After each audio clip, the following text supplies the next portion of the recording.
आजकल सौंछड़ी गीत हर जगह सुनने को मिल रहा है। आखिर मिले भी क्यों नहीं, गाना उत्तराखंड से जो ताल्लुक रखता है। नमस्कार, मैं नलिनी गोसाई उत्तराखंड की नौनी स्वागत करती हूँ आप सभी का अपने यूथ है भी सुना कार्यक्रम में। आप सभी को आज सौंछड़ी गीत के पीछे की कहानी बताने जा रही हूँ। क्या है इसकी कहानी, अंत तक जरूर देखिएगा और फिर हमें कमेंट के माध्यम से जरूर बताइएगा कि आपको ये कहानी आखिर कैसी लगी।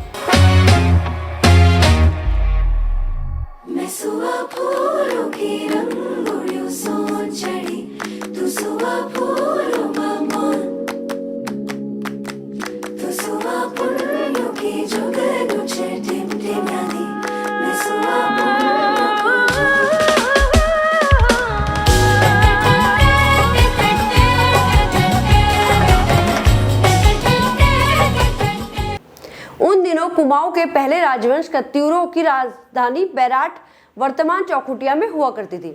उस समय बैराट में राजा दुल्हा शाह का शासन था। वे निसंतान थे। संतान प्राप्ति के लिए वे कई जगह मन्नतें मांगने जाया करते थे।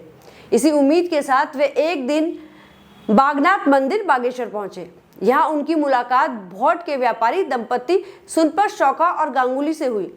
वे भी संतान की मनोकामना से यहाँ आए हुए थे। दोनों ने एक दूसरे से वादा किया कि यदि उनकी संतानें लड़का और लड़की हुई तो उनका आपस में विवाह करा देंगे।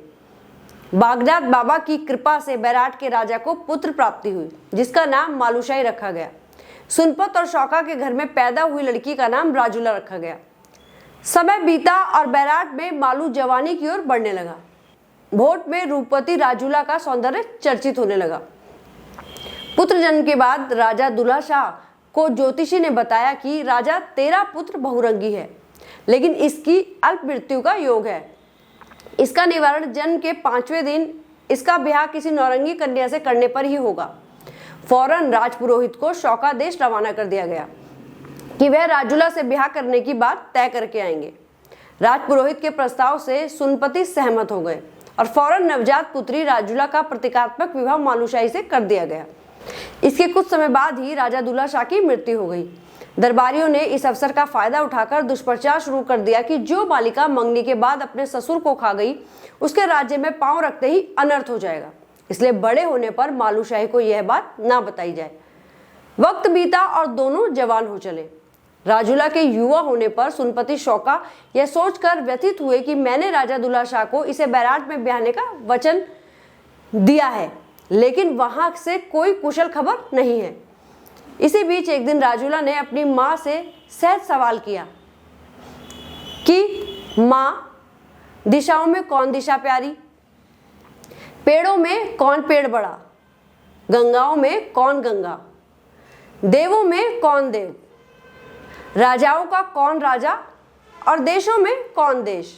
उसकी माँ ने बताया कि दिशाओं में प्यारी पूरब दिशा जो पृथ्वी को प्रकाशित करती है, पेड़ों में पीपल सबसे बड़ा, उसमें देवता का वास होता है, गंगाओं में सबसे बड़ी भगीरथी है जो सबके पाप धोती है, देवताओं में सबसे बड़े देव महादेव हैं जो आशुतोष हैं, राजाओं में राजा रंगीला मालूशाही और देशों में देश रंगीला बैराट। ये सुनकर राजूला मुस्कुराई और माँ से आग्रह किया कि हे माँ, मेरा ब्याह रंगीले बैराट में ही करना। एक बार हुण देश का राजा रिक्खीपाल सुनपति शौका के घर आया और उसने राजूला से विवाह करने की इच्छा प्रकट कर दी। उसने सुनपति को धमकी दी कि अगर राजूला का विवाह मुझसे नहीं किया तो उसके देश को तहस नहस कर देगा। इन्हीं दिनों एक रात मालूशाही ने सपने में राजूला को देखा और उसके रूप पर मोहित हो गया। सपने में ही उसने राजूला को ब्याह कर ले जाने का वचन भी दिया। ठीक यही सपना राजूला ने भी उसी रात देखा। एक ओर बागनाथ के सामने दिया गया वचन और दूसरी ओर हुण राजा रिक्खीपाल की धमकी। इन जटिल हालातों में राजूला ने खुद बैराट जाने का निश्चय किया। उसने अपनी माँ से बैराट का रास्ता जानना चाहा, लेकिन माँ ने उससे कहा कि बेटी, तुझे तो हुण देश जाना है, बैराट के रास्ते से तुझे क्या मतलब। उसी रात में ही हीरे की अंगूठी लेकर राजूला चुपचाप बैराट की ओर चल पड़ी। पहाड़ों को लांघकर वह मुनस्यारी होते हुए बागेश्वर पहुंची। वहां से उसे कफू पक्षी रास्ता दिखाते हुए बैराट ले गए। इसी बीच मालूशाही ने भी शौका देश जाकर राजूला को ब्याह कर लाने की बात अपनी माँ के सामने रख दी। माँ ने उसे मना किया तो उसने भोजन त्याग कर रानियों से भी बातचीत करनी बंद कर दी। उसकी जिद पर अड़े रहने के बाद उसे 12 वर्षीय निद्रा जड़ी सुंघाकर बेहोश कर दिया गया। इसके प्रभाव में वह गहरी निद्रा के आगोश में चला गया। इस दौरान राजूला मालूशाही के राज्य पहुंची। वहां पहुंचकर उसने मालूशाही को जगाने का अथक प्रयास किया, लेकिन वह जड़ी के वशीभूत सोता रहा। निराश होकर राजूला ने उसे अपने हीरे की अंगूठी पहना दी और एक पत्र उसके सिरहाने रखकर रोते रोते अपने देश लौट गई। जड़ी का प्रभाव समाप्त होते ही मालूशाही की निद्रा खुल गई।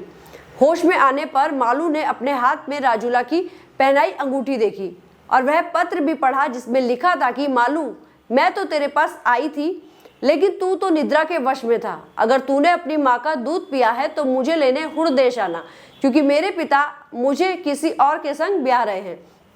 यह पढ़कर राजा मालू को लगा कि उन्हें अब गुरु गोरखनाथ की शरण में जाना चाहिए। मालू गोरखनाथ की शरण में चले गए। राजा मालू ने धूनी रमाए बैठे गुरु गोरखनाथ को प्रणाम किया। उसने राजूला से मिलवाने का निवेदन किया। कोई उत्तर नहीं मिला तो बाद में मालू ने अपना मुकुट और कपड़े नदी में बहा दिए और धूनी की राख शरीर पर मलकर एक सफेद धोती पहनी और गुरु के सामने गया। उसने कहा कि हे गुरु गोरखनाथ, मुझे राजूला चाहिए। आप बताओ कि वह कैसे मिलेगी, नहीं तो मैं यहीं पर जहर खाकर अपनी जान दे दूंगा। इससे द्रवित होकर गोरखनाथ ने आंखें खोली और फिर मालू को समझाया कि जाकर राजपाट संभाले और रानियों के साथ रहे। उन्होंने यह भी कहा कि मालूशाही हम एक डोली सजाएंगे और उसमें एक रूपवती कन्या को बैठाकर उसका नाम राजूला रखेंगे। लेकिन मालू नहीं माना। उसने कहा कि यह तो आप कर दोगे, लेकिन मेरे राजूला जैसी रूप सौंदर्यवती कहां से लाओगे। इसके बाद गुरुजी ने उसे दीक्षा देकर बोक्साड़ी विद्या सिखाई। उन्होंने उसे तंत्र मंत्र भी दिए ताकि हुण और शौका देश का विष उस पर असर न कर सके। मालू के कान छेदे गए और सिर मूंडा गया।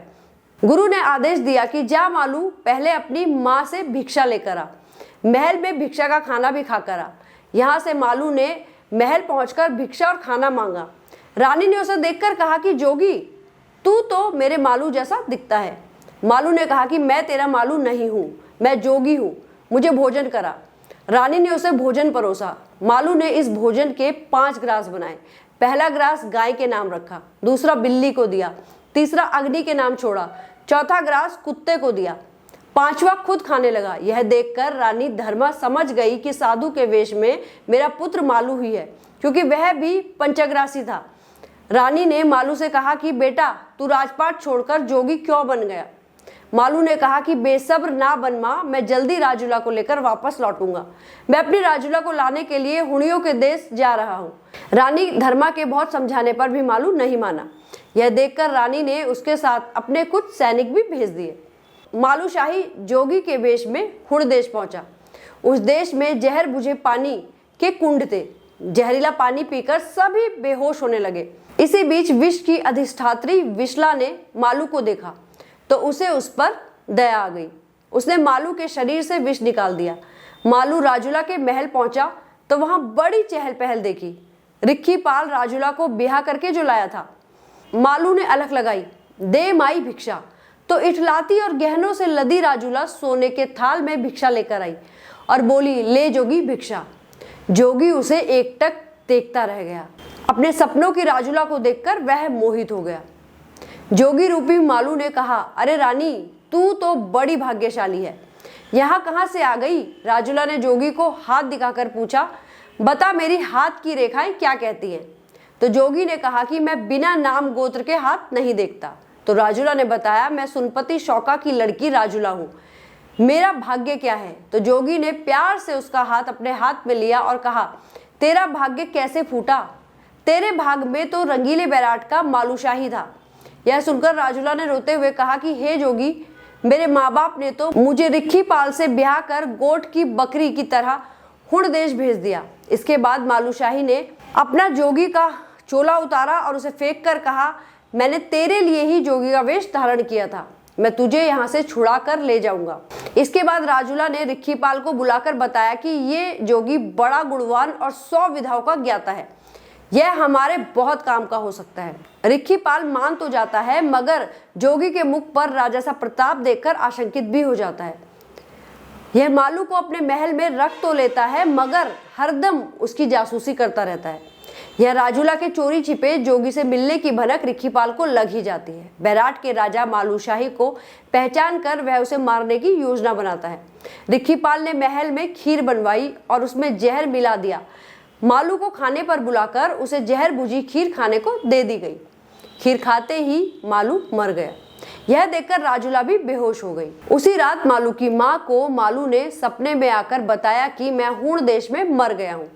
मालू के मामा मृत्यु सिंह, जो कि गढ़वाल की किसी गढ़ी के राजा थे, उनको सिद्धवा विधवा रमौल और बाबा गोरखनाथ के साथ हूण देश भेजती है ताकि मालू को वापस लाया जा सके।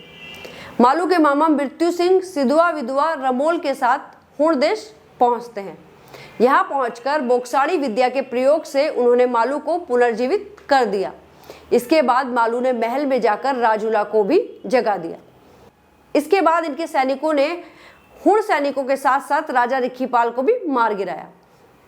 जिसके बाद मालू ने विजय संदेश बैराट भिजवाया कि नगर को राजूला रानी के स्वागत के लिए सजाया जाए। मालूशाही बैराट पहुंचा, जहां पर उसने धूमधाम के साथ राजूला से शादी रचाई। शादी के बाद राजूला ने कहा कि मैंने पहले ही कहा था कि मैं नौरंगी हूँ और जो 10 रंग का होगा उसी से मैं शादी करूंगी। मालू, तुम मेरे जन्म जन्म के साथी हो। दोनों हंसी खुशी साथ रहकर प्रजा की सेवा करने लगते हैं। तो सोन चढ़ी जो गीत है आजकल सभी की जुबान पे, ये उत्तराखंड की राजूला और मालूशाही की इसी प्रेम भरी कहानी को दर्शाता है, जिसे आजकल हम सभी सुन रहे हैं। तो आपको कैसी लगी ये कहानी हमें ज़रूर बताइएगा और हमें कमेंट करके अपनी राय जरूर दीजिएगा। साथ ही अगर अब तक हमारे YouTube चैनल को आपने सब्सक्राइब नहीं किया है तो इसे सब्सक्राइब करना बिल्कुल मत भूलिएगा। धन्यवाद। मालू साया होनलो यादुगरात बीज होनलो राजूला मालू साया होनलो यादुगरात बीज होनलो राजूला मालू साया होनलो यादुगरात बीज होनलो राजूला मालू साया होनलो यादुगरात बीज होनलो। हे भगवाना यादुरात बोल में घणा सपन देखी तल